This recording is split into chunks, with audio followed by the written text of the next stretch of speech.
friends, and welcome back to another favourites video. Can you believe it's the end of October? I know we're like fully into spring season here in Australia and in the Southern Hemisphere.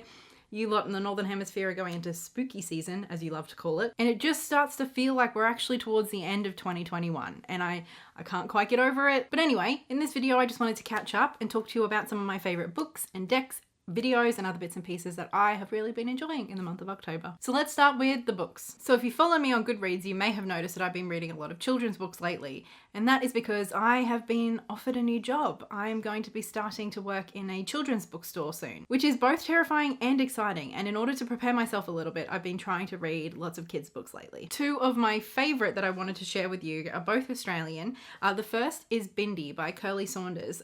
This is a book that has been quite well known and successful in Australia in the last year or so. And this is just such a beautiful book. I loved it. The illustrations throughout by Dub Leffler are just perfection. They're just sort of like little bits here and there, and they're just lovely. This is a story written in verse about an 11-year-old girl called Bindi. She lives on Gundungurra country with her family, and it's basically sort of like a year in the life of Bindi. She's a very close relationship with her family, both her immediate family of her older brother, younger sister, and her parents, and then also their elders, their Aboriginal elders as well. And it's just such a beautiful story, beautifully told. About halfway through, a big bushfire comes through Bindi's town.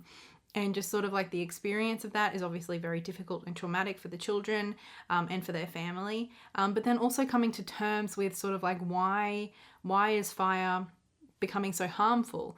Bindi sort of talks about how the old people, her elders, often tell stories about how fire is a healer, how important fire is for, you know, like helping plants to germinate and stuff like that. And so afterwards, like there's a big change in discussion in the local area about incorporating Aboriginal knowledge into fire maintenance and like including the elders in the sort of project of taking care of the land a whole lot better. This was stunning and it deserves all of the praise it's received and more. Next is a new release here in Australia called Dragonskin. This is by Foxlee.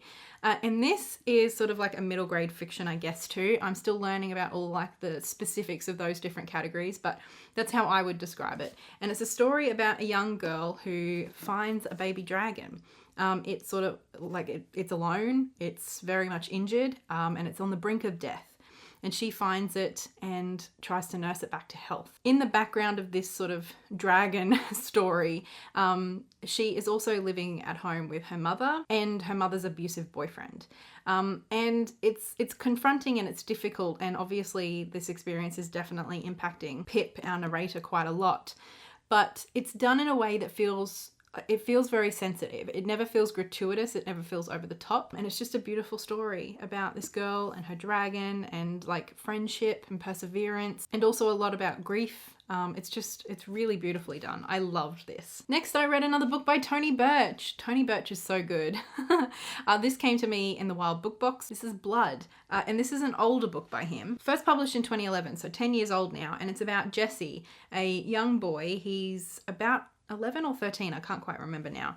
And he's sort of like, I don't know, having to take care of his little sister who is 6. Her name is Rachel, because their mum, who they live with, is, I don't know, she's got a lot of issues. She's got substance abuse issues. She's sort of in and out of very abusive relationships. And their home life is just very unstable, to put it mildly. And because their mother is so unreliable, I guess, Jesse has been taken away and put into foster care before. And his little sister is terrified that they will be separated because they are like half siblings. And so they do like this little blood pact where Jesse promises Rachel that they will not be separated, and he takes that promise to her very seriously. Anyway, it does get pretty intense. There's almost like a thriller aspect. I don't read thrillers, but I was on the edge of my seat for the second half of the book. Toney Birch's writing is just so colloquial. It's so Australian. It's so easy to read. I flew through this. I could not put it down. It was so well done. And now on to the decks. So I've been playing around mostly with newer decks in my collection. One of those is absolutely the Oriens Tarot. Can you tell I'm already kind of obsessed with this deck? I have just never connected with an animal deck in the way that I've connected with this deck. And I'm not on the hunt for more animal decks. Like, I don't feel like this is like the beginning of a new love of animal tarot decks for me. I just think that this deck works so well that I just can't put it down. I'm really enjoying it. The artwork is so beautiful. And I love how it feels like these animals are so real and yet they feel so galactic. They almost feel like, I don't know, if you look up and see the constellations of these animals, it's like those constellations come to life, like representative of the animal rather than the animal itself. I don't know, there's something really quite magical about it. I've mentioned before that I just love the choices in this deck, and I love that there are animals included in this deck that I don't normally see in animal decks. I've mentioned before that I love the Nine of Cups, which is a poodle. I love the Page of Swords, which is a cockatoo. But also one I don't think I've mentioned before is that the Three of Cups is 3 adorable quokkas. Quokkas are so heckin' cute, and they are the happiest animal on the planet. They just always look like they're smiling. This is perfection for the Three of Cups, and I just love that there's a few quirky little marsupials thrown in this deck, and it just makes me happy. Next is a deck with a similar sort of color palette, which is interesting, and that is the Children of Litha, the gold edition that Tom Benjamin has sent me. Thank you so much. I'm currently working through a Tarot and Practice episode with the Children of Litha. I'm having a little bit of trouble, if I'm honest, not with the deck itself, just with the stuff that it keeps bringing up. It's not appropriate for the internet. So every time I sit down to film and do a reading, it's just like, I do the reading, I start to edit it, and I'm like, I don't think I want this on the internet. Thanks so much, Children of Litha. So a video of me working with this deck is coming. I just don't know quite when I'm going to finish it, but keep an eye out for it because it is a wonderful deck, and I've had some really cool readings with it. Even the deck interview spread, I did a deck interview spread with this deck. It was really, really good. So I'm having a good time. It's just taken me a while to do readings and exercises that are appropriate for sharing publicly, if you know what I mean. So a beautiful deck. Another one that is quite heavily animal based. It's not a solely animal deck, but there are a lot of animals here. The other tarot I've been spending a lot of time with is the Chrysalis Tarot. And let me tell you, this deck is taking me by surprise. I was not expecting to connect to this deck as much as I did. As I said in my sort of deck haul video, if you missed that, I'll leave a link to it in the cards above. I had this deck put back on my radar after watching a video by Saturnarium, and I just couldn't get this deck out of my head. And then when I went to work, you know, we had it, I have a good discount, why not pick it up? And the readings I've had with this deck, I cannot tell you. The very, very, very first reading I did with this deck, it predicted something that I didn't even realize it had predicted until after the thing happened. And I was like, wait, that card though. Moments like that with this deck. It's just been really, really helpful as well, like bringing up some stuff that has just helped me like reframe some sort of like challenging emotions, all of that sort of stuff. It's just been such a positive experience, and like I borderline don't want to work with anything else right now and just work with this. Like that's how I'm feeling. And as I mentioned in my deck haul video, this was a deck that I've always liked the artwork of, but never picked up, I think in part because I was intimidated by just how different the deck is. There's a lot of changes to like the names of the cards and even the meanings of the cards. And I think once upon a time, I would have really struggled to sort of like find a way to fit it into my understanding of tarot.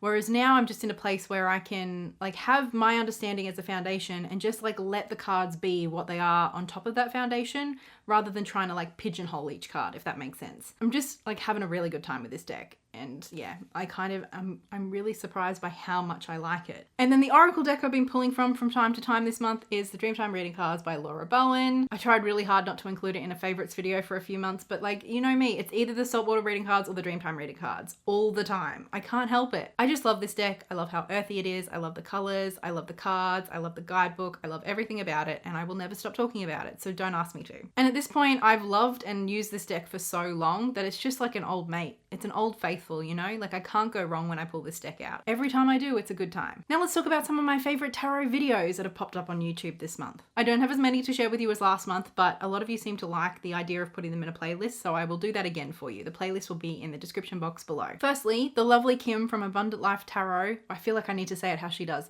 Abundant Life Tarot, uploaded a video called Discernment is Necessary When Watching Tarot Deck Reviews. And this is sort of part of her series. I don't know if it's technically a series, but she's talking a lot about sort of like collecting and how we can go about collecting tarot decks in ways that work for us, in ways that are mindful of what we want and what we need, and how we can interact with the tarot sphere in a way that works for us. And this video, yeah, is all about how we can go about watching tarot deck reviews on YouTube in ways that serve us, and not getting like overwhelmed or feeling like we need to buy into FOMO or ending up with decks that we didn't want. And I thought she just made some great points. Like she spoke about keeping in mind what the motivation behind, you know, somebody sharing a deck is, whether it's a deck review or not. I feel like this is something, you know, worthwhile keeping in mind or considering. But then Kim also reminded us to keep some other things in mind as viewers, such as like the personal preferences of the people we're watching. Like just because I really love the deck that I'm sharing doesn't mean you're going going to like it. You know what I mean? Because we might have very different personal preferences. Anyway, it was just a great video with a lot of food for thought and a lot of things that I think are important for us to reflect on when we're watching deck reviews, especially if we have had trouble with FOMO or purchasing decks that we didn't really want. Another video that I was super excited to see pop up in my subscription channel, and I swear it took me back, was Kellyanne uploaded a deep chats with Anya Auger. Now, Kellyanne and Anya were sort of like my two big introductions to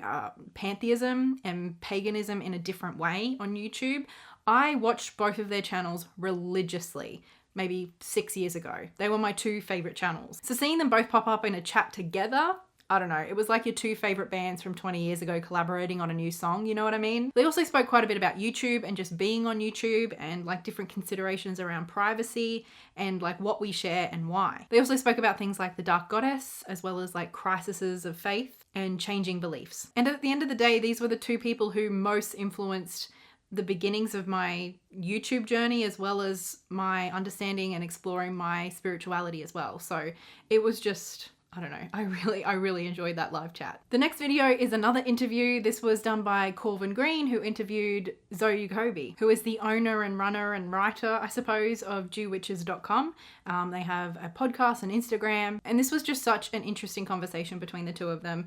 They spoke about anti-Semitism in witchy and tarot spaces, educating and actually speaking truth to Jewish mysticism and practices rather than the sort of like, I don't know, misinterpretations mixed with lies that we've sort of inherited through a lot of the occult books and tarot decks that we have these days. The importance of learning about the history and like the lineages of our practices. And they also spoke a bit about how difficult research can be and just how much misinformation there is. This was such an interesting interview, although it didn't really feel like a formal interview. It felt more like a chat between two people who care a lot about their heritage and the way that, I don't know, they exist in tarot spaces and witchy spaces and all of that sort of stuff. It was just really, really interesting, definitely worthwhile listening to, and I will leave a link to it in the description box below, along with all of these videos. And then Havana from Sparkle Divine Tarot put out a banger of a video. This was all about the difference between diversity and tokenism. I think we talk about diversity a lot in the tarot community, or at least the community that I'm a part of, because it's something that's very important and it's lacking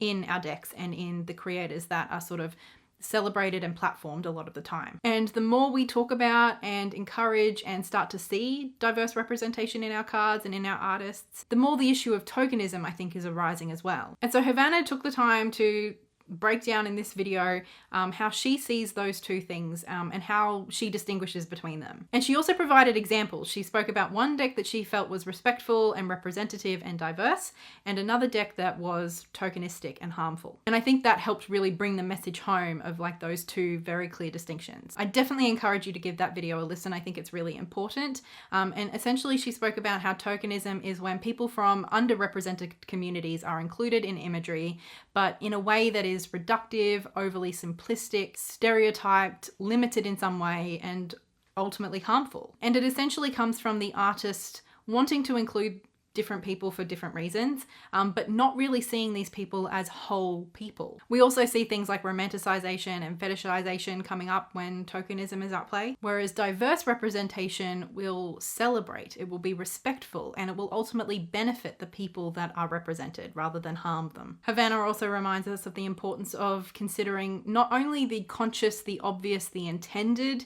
meaning and decisions behind the art, but also the implied and the subconscious or the unconscious bias that is coming through. Because as we know, impact and intent are two different things. Both are important, but one does not negate the other. So a couple of chill, fun videos and a couple of really important videos, but all of them I really enjoyed watching this month, and I was very grateful that they came up in my feed. So please check the playlist below if you'd like to check any of those out. And then finally, the leftover bits and pieces that I also really enjoyed this month. Firstly, I got another tarot reading from Litha from Beyond Authentic. I don't normally get a whole lot of tarot readings. I might purchase one, maybe two a year. I've gotten two from Litha in the last 2 months. To be fair, I've had a lot going on, a lot of big changes, a lot to emotionally process, but again, Litha just knocked it out of the park. As with last time, Litha just sort of really honed into and understood the context of the situation and provided some helpful insight and advice to me. It arrived and I watched it immediately, and then I watched it again that night, and I want to watch it again today because I just got so much from it. Litha has this sort of like disarming,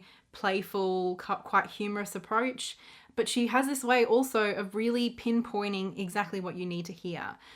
She provides context and explanation, but just really gets to the bones of a situation. At least that's been my experience now that I've had 2 readings from her. And thank you, Litha. It was exactly what I needed. And then one of my favorite Australian authors, Maxine Beneba Clarke, is coming out with a new poetry collection. And she did a sort of online book launch with Twee on.